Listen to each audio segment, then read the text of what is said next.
लो दाजु सुनो ना, लो बहिनी सुनो ना, येशूको वचन मनैमा गुनना। बुझिराख हृदयमा सिनिराख येशूलाई, बुझिराख हृदयमा सिनिराख येशूलाई।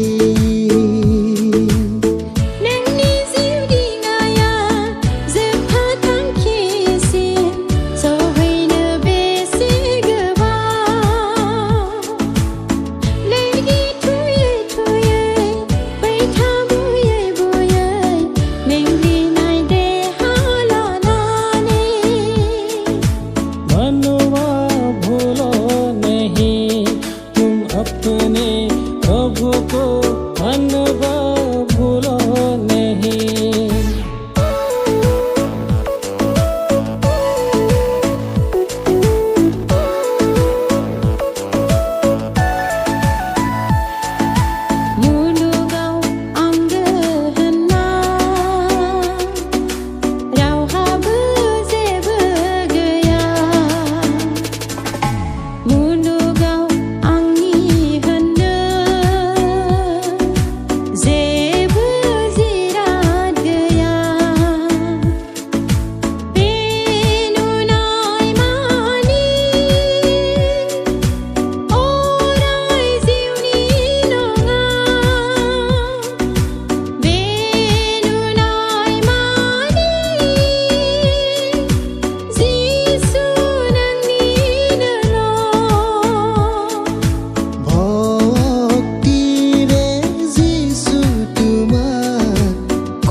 पापमा डुबेको देखि ईश्वर रोनु भो, पापीले उद्धार गर्नेको निम्ति ईश्वरले पाउँदैन भो।